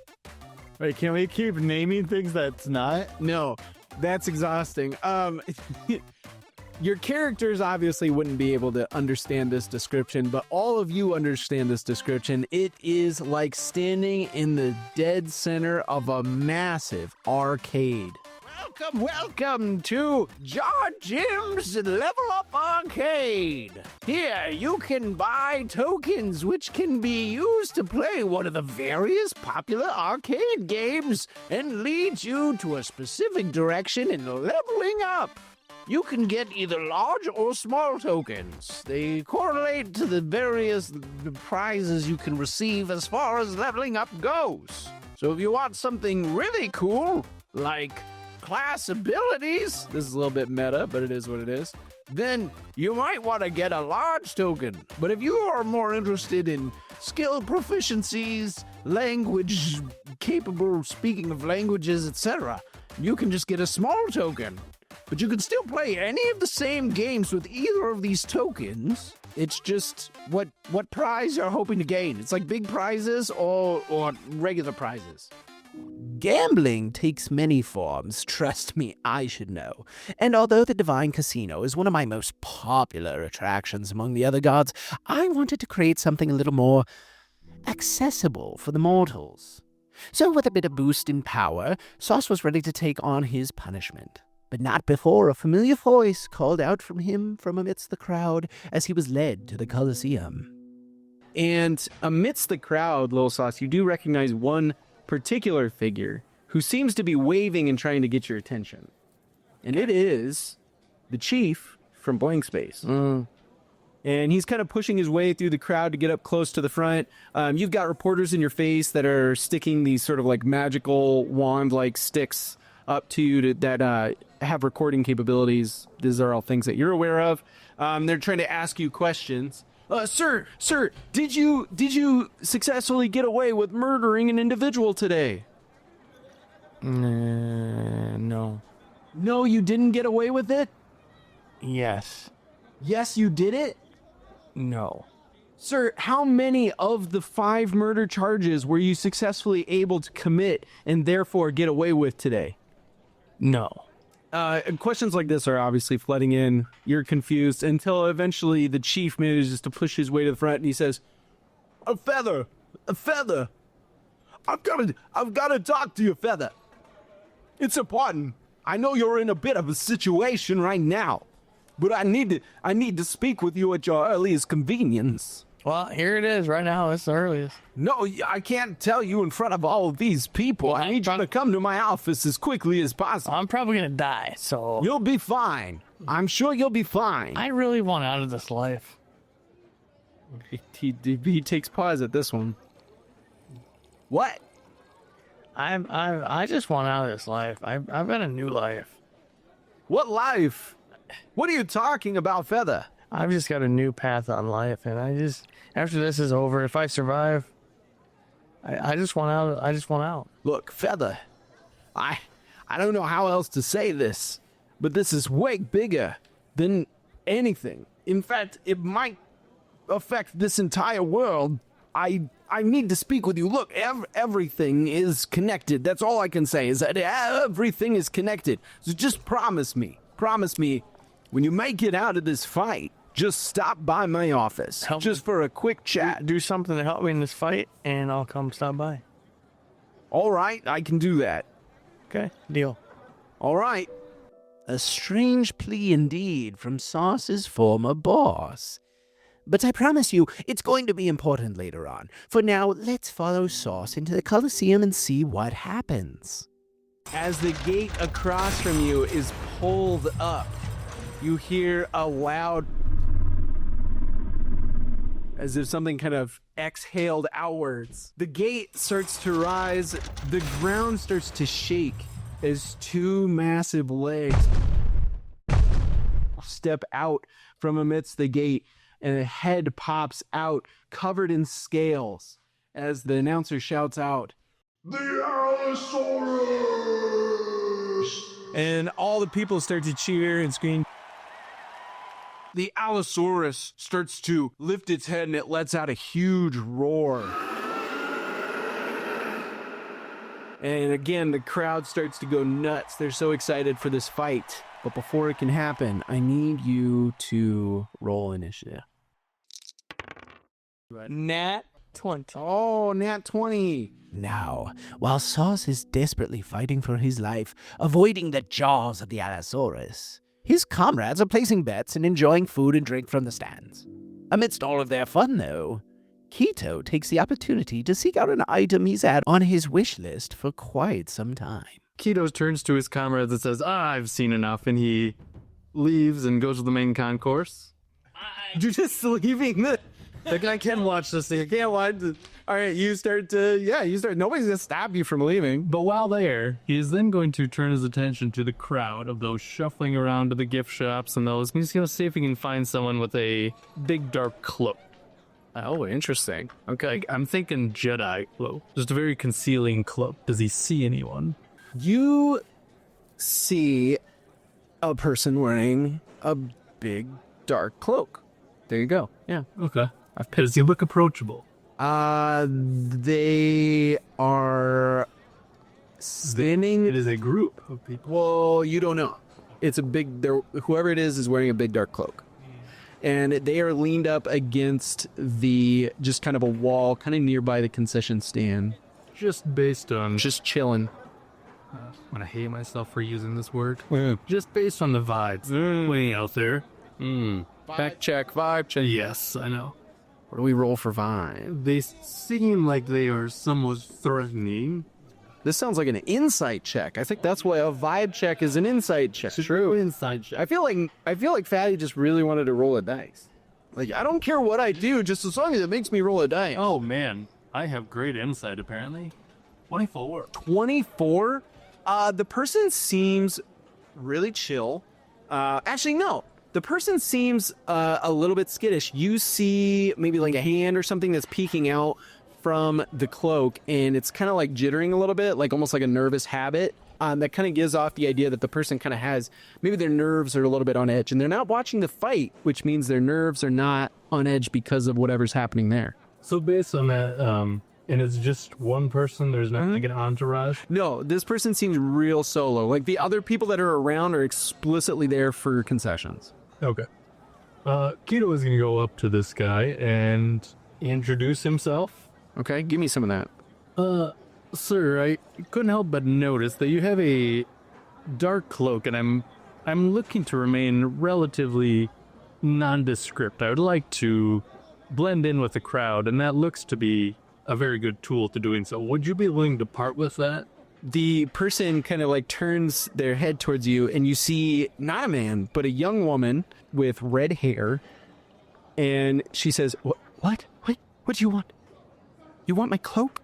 I'm sorry, it's a very odd question, but I just don't feel like sticking out in this crowd. She pauses for a moment and she kind of stares at you for a second, a little bit. It goes from being confused to almost, you can literally see the spark kind of ignite as an idea kind of comes to her mind. And she says, by chance, would you have any clothing you'd be willing to trade? Undergarments. Trade your undergarments. Doesn't mean she's offering underwear. You're like, here, I'll give you my underwear for your cloak. Yes. Yes, a deal. Panty trade. I'm not offering. Is there a specific article of clothing you're looking for? As long as it fits me. She's a human woman. Mm-hmm. She's maybe just a little bit taller than you are. Okay. Which is kind of saying something. She's fairly short for a human woman because of the fact that she's not that much taller than you are. Because you're a kobold, which is pretty short. I apparently have common clothes. Do I have an extra tunic? Oh. Or do I have a layer of tunic that I'm willing to part with one layer for the cloak? I'd say that your common clothes would come with some sort of a cloak of some kind. Or like a vest. The vest over the tunic. Sure. I'm willing to part with the vest. Okay. As she agrees, she's like, yeah, that'll work. As she agrees, she takes off the cloak. She hands it to you, and as she does, her hair moves, and you notice like a subtle point to her ears. Not a full point like you see in a full elf, but you assume maybe she's a half elf based on how little the point kind of comes up. It's more than a normal human sometimes has, just from ear variation, but it's definitely not as much as a full elf. Just a detail that you notice as because you rolled really high on insight, which technically isn't perception, but I digress. Mm-hmm. She hands you the cloak, and then you hand her this vest. And she puts that on. She has like a backpack, and she reaches in it. She pulls out just a pointed hat. She puts that over her head. Keto, being content with this transaction, is very content to just turn around and walk away. Yeah. You will not leave without saying thank you.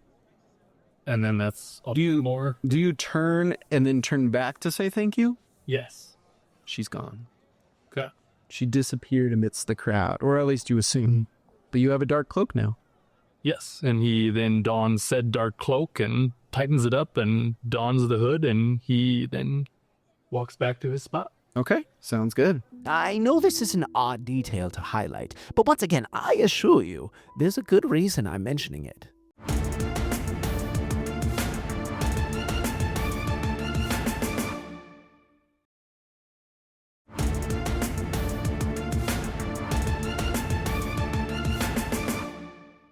Let's jump back to the fight, though. Sauce is on the brink of death, and the Allosaurus is still standing. It's starting to look like the battle might be too close for comfort when Rorick makes a dangerous decision. Can I just take a shot at the dinosaur? At this distance? With an arrow? Yeah, you can try if you want to. Because I saw arrows could go through. Right. Okay. What'd you roll? 18, cool. You roll with disadvantage because it's probably out of range for a short bow, I'm guessing. 18. Okay. You shoot an arrow forth, which flies out and sure enough manages to hit Big Al. Roll the damage. Is he adjacent to Quinn? The Big Al? Yeah. Yeah. Now security's I'll have to drink all 4 of these meats myself. 10 damage. All right. The arrow slams into Big Al. It hits him right in the neck, and Big Al kind of stumbles a little bit from this arrow that hit him just like in just the right spot. With that, you hear a whole bunch of the crowd gasp. And then they start to boo, and you see your friend turn and look at you, and he goes, "Now, won't you have to go and do that?" And with that, a number of guards start to flood from multiple different spots around and start rushing towards you. Keto is going to distance himself from them. And then we go over to, we go to Maki cheering. We jump over to the Allosaur, which is, it shakes off this impact from the arrow and then goes to bite towards Little Sauce again. That's a 13 total, which misses once again on your blur, which puts us back to Keto, who is cheering. Hooray. And then jump back over to Lil Sauce. You see the dinosaur is severely weakened at this point. Magic missile again. Okay. What'd you get? 8.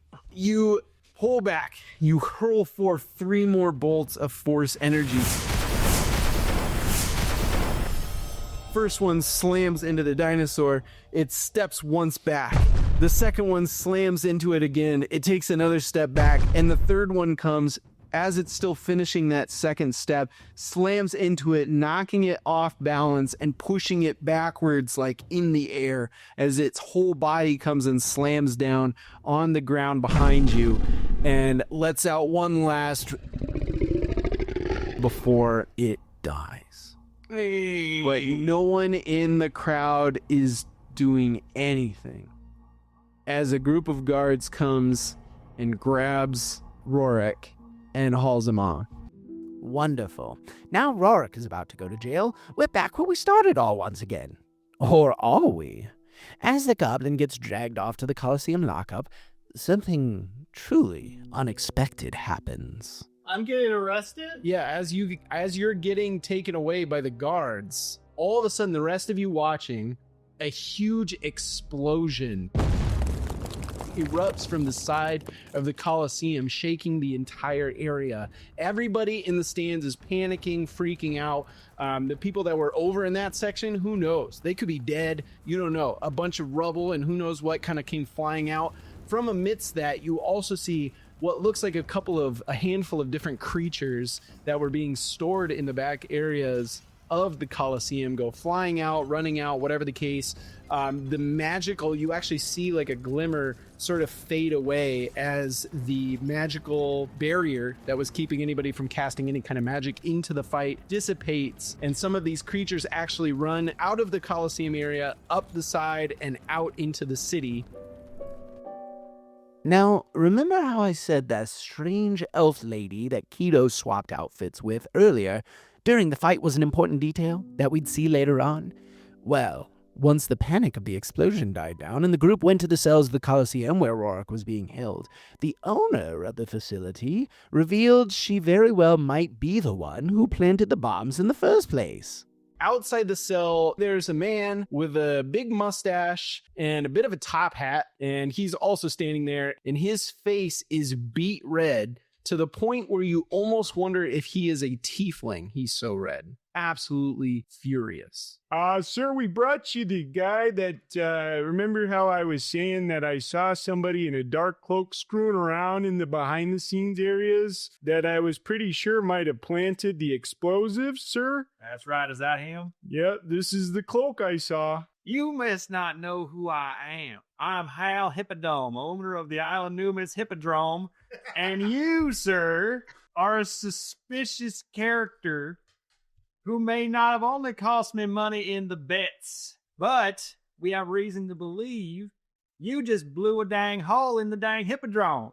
So our intrepid adventurers, these strangers in a strange land, now find themselves working for a new client, Hal Hippodome of the Isla Numus Hippodrome, who demands recompense for Rorick's interference in the fight, which costs him thousands of gold. To repay this debt, the team will need to hunt down 3 major monsters that managed to escape during the explosion.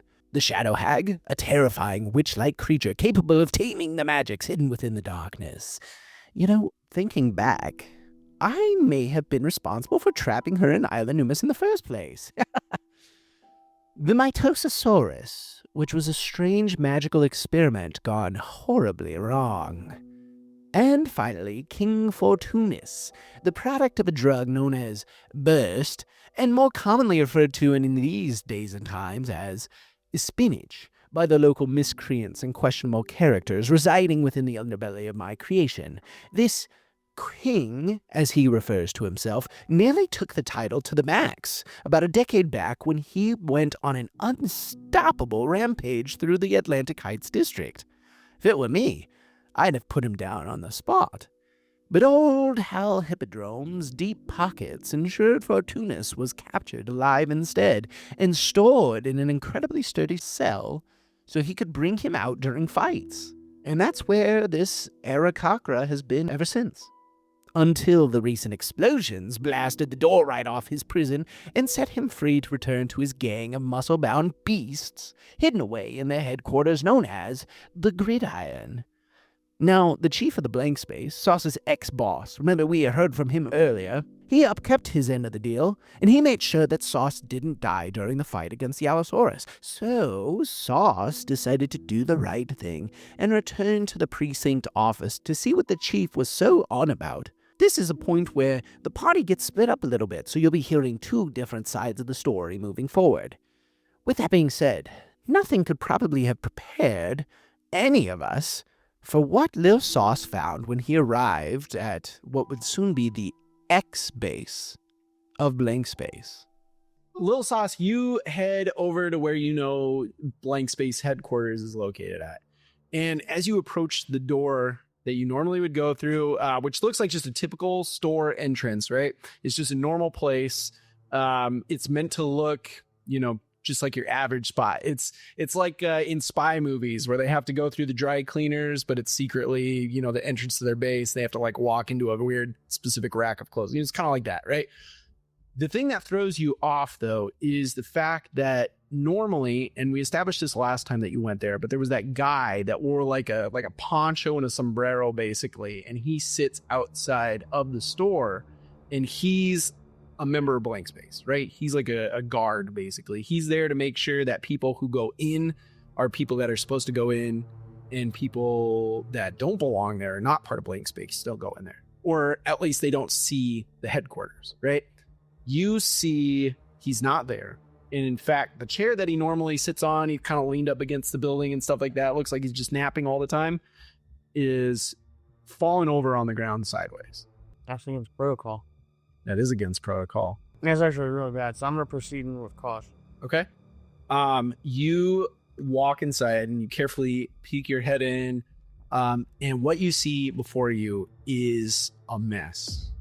The whole place has been turned over. Chairs have been flipped. Papers are scattered all over the room. And worse yet, individuals that you knew from Blank Space are scattered across the floor. In pieces? Some in pieces. Oh, that's not good. Some with just blood oozing out of them. All of them are dead. And that's like the opposite of good. That is the opposite of good. What do you do?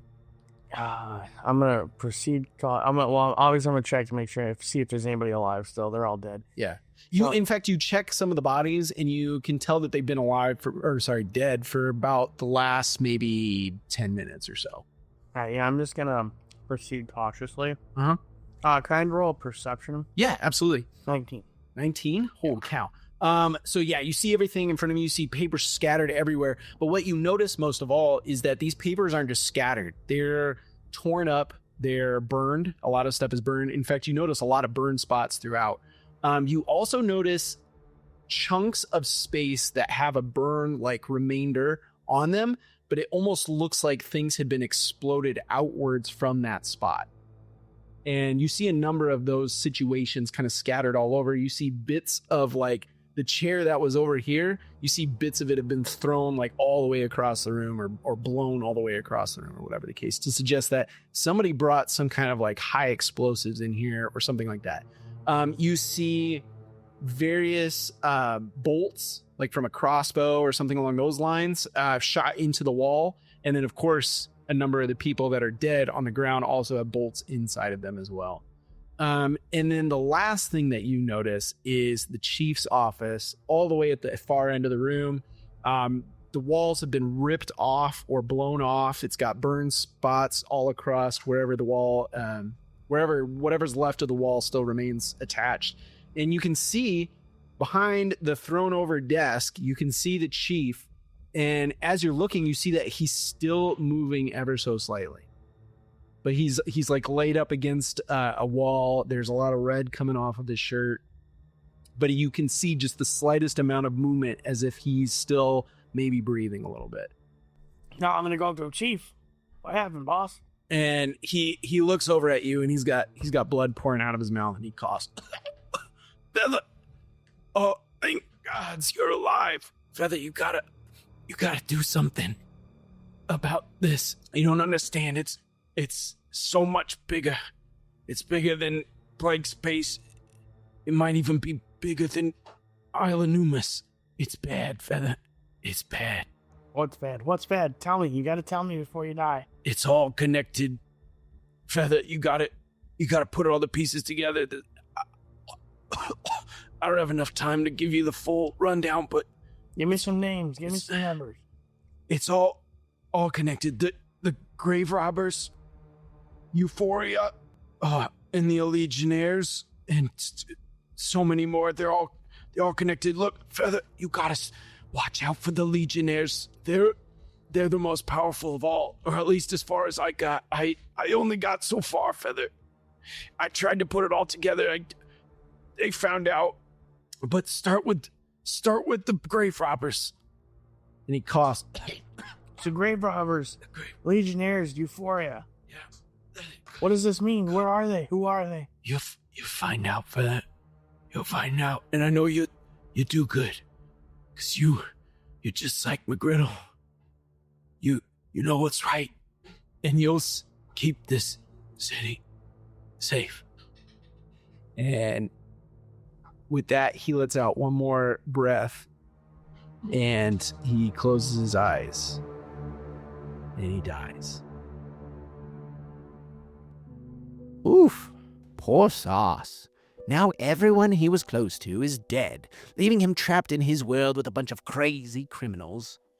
Who in Isla Numus could possibly have had the power to take down the entire Blank Space Corporation? Sauce was certainly on the way to find out. And he was going to start with these grave robbers that the chief had mentioned with his dying breath. Using an underworld connection, he was able to get the first clues on his murder mystery. I'll throw in a little bonus since you got me an extra sausage roll. And I love these things. But there's a guy that's been going around hiring up as many scroungers as willing to take the job to go dig up bones in any and all graveyards. That's all I know. And so Twitch and Bungus, they heard about this. They need the money. Yeah, that's what I know. Twitch and Bungus, tonight, North Asgardian Cemetery, they know more, obviously, because they're directly involved in it. I'm not gonna go out digging. Look at these arms. I can't dig with these arms, okay? That's not what I do. No, I know. I appreciate your time. You've been a real, I dare say friend. Wow. You okay? I don't know why I care, but this is weird. Oh, you got that's two sausage rolls builds trust, man. While Little Sauce followed his lead to find the grave robbers and who was financing them, the rest of the gang discovered the Mitosaurus in the Blood Ball Stadium, fought it, and captured it. You'd think they'd take it back to the Colosseum and mark one monster off Rorick's list so that he could become one step closer to freedom. And instead, they found what they believed to be a more fiscally responsible choice, selling it to an old friend they had met back before the Minotaur races. All of a sudden, you hear a voice next to you, and he says, "Well, I don't know about that, but I'd pay you if you could kill it and let me have it." And you look next to you, and Dennis Quaid!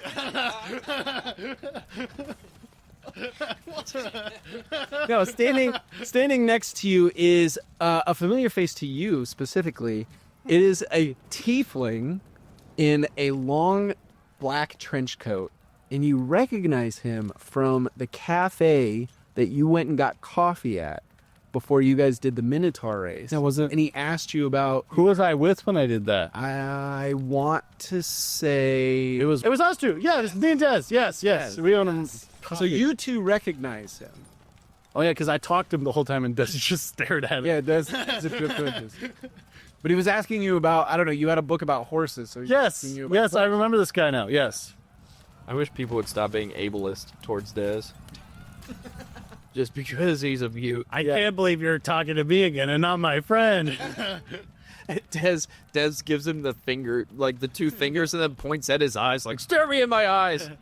He looks you in your eyes with a saucy gaze. And we kiss? Roll for intimacy. No, I'm just kidding. Spice alert. Yeah, yo, give it how much? I'll give you 1,800 gold pieces for it. I want more. 20. Final offer. 20,000? Wait, did you say 18? I don't know math. Was that good on counter offer, Des? Tez nods and then gives him like an up finger.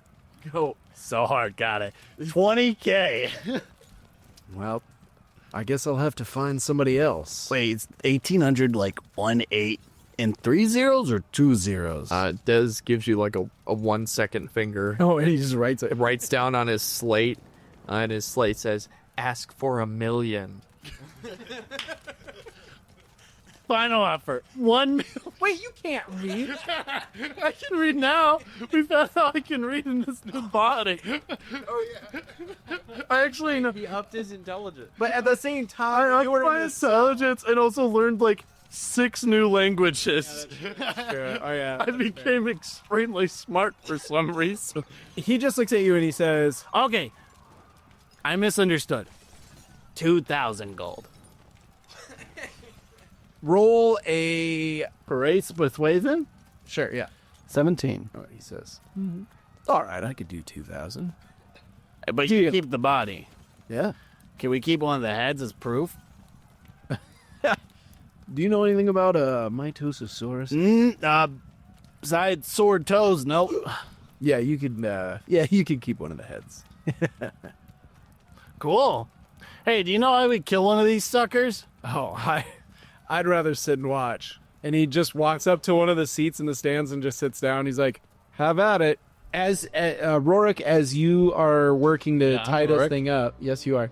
The dude suddenly appears next to you, and out of the corner of your eye, you catch just like a little bit of a black, wispy, sort of shadowy material that sort of like vaporizes as he appears next to you, and he says, "Well done. Are we on for a deal or double? We caught it alive." Roll another persuasion. 22. I'll give you an extra 500. I'm gonna go to one of the smaller ones and try to tie its mouth shut. Yeah. Okay. Des holds up 3 fingers to you, Rorick. Like 3 million. 3 million. Insight, I rolled a 10. Do you want me to counter that insight? Sure, because I'm about to say 300. Final offer. I did a 17, so you can What do you mean by 3?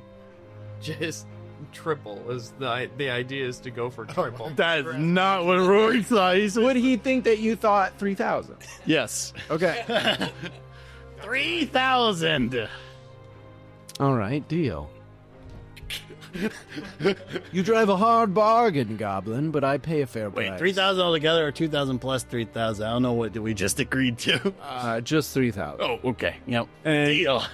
As I'm tying up the rest of this. He says, "Oh, you don't have to waste any more rope. I can take it from here."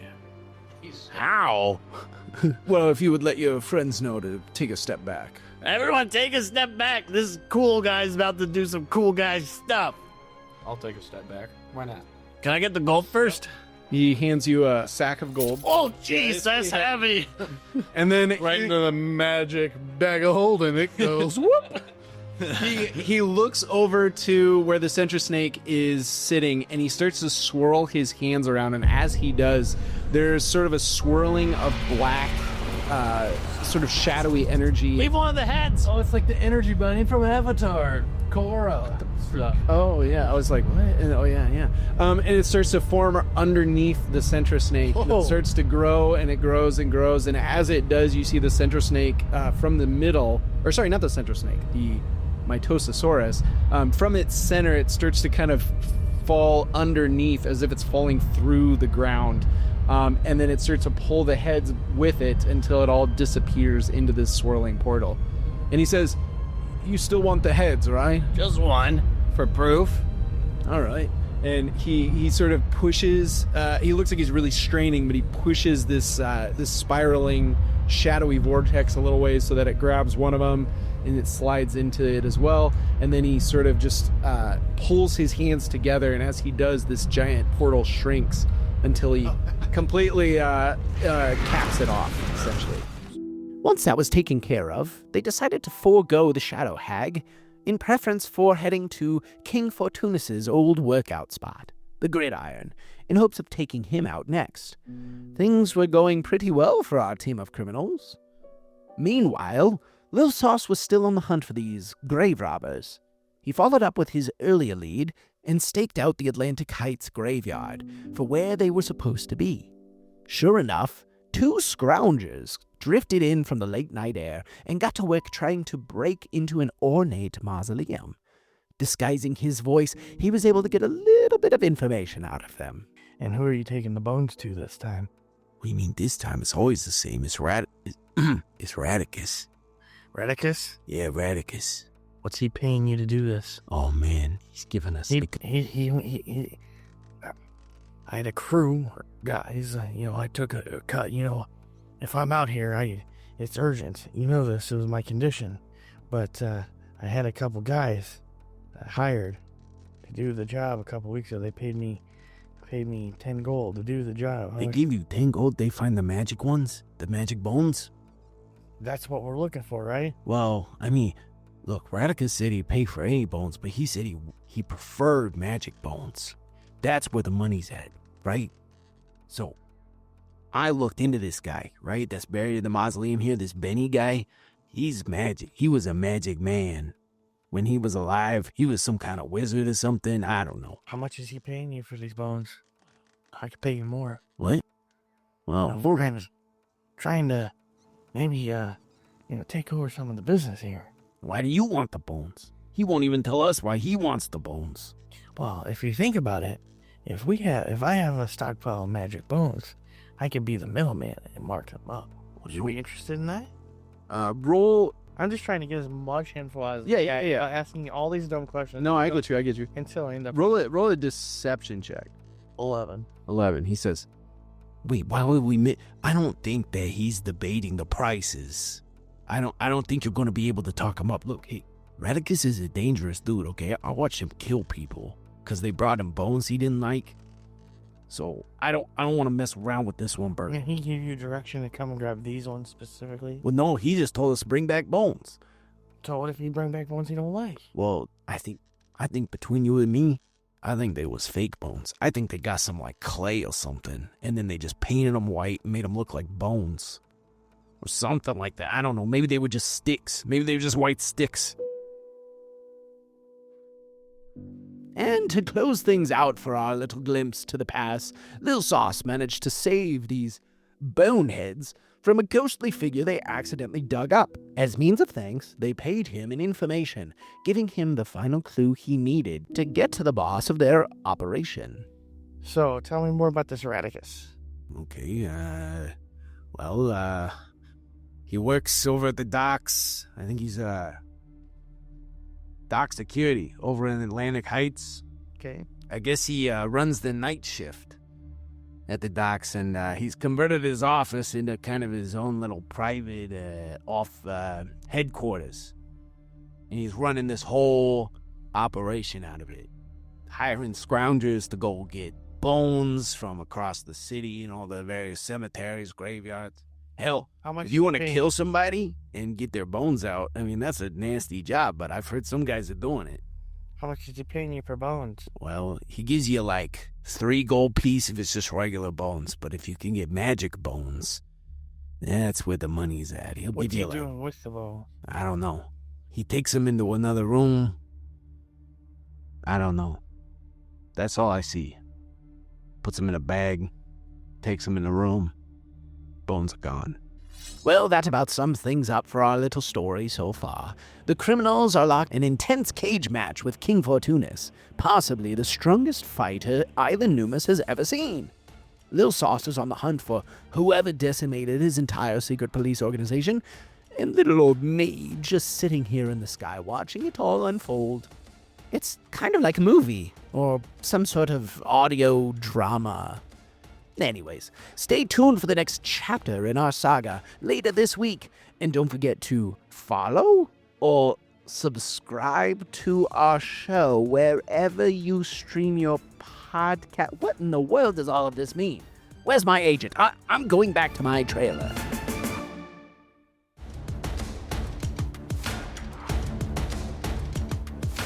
Thank you so much for listening to Criminals of Isla Numus, a Dungeons & Dragons 5th edition actual play podcast set in a homebrew world created by me, Skylar Gorset.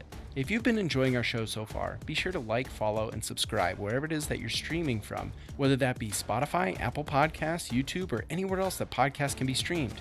Or just check us out on our website, sessionzeroheroes.com. Additionally, if you enjoy Coin, you might enjoy some of Session Zero Heroes' other shows, such as our Benders and Brews and Avatar Legends Actual Play, where we jump into the world of Avatar The Last Airbender and Legend of Korra using the Avatar Legends system created by Magpie Games. Or one of our various one-shots, which we are currently coming out with, where we use a variety of games and TTRPG systems to tell a variety of fun, exciting, emotional, and hilarious stories within our group. We have all sorts of other content that we highly recommend checking out within the SZH channel, and more to come in the future. To find out more about what we do at Session Zero Heroes, and to keep up with a lot of the other content we produce and be made aware of future projects, shows, and content, be sure to follow us on social media on Facebook, X, Instagram, and Discord. These are all great ways to get in contact with our team, as well as to keep up to date with everything that we're creating and working on. We'd love to see you there. In the meantime, thank you so much for listening, and don't forget to stay curious, stay heroic, until we roll again.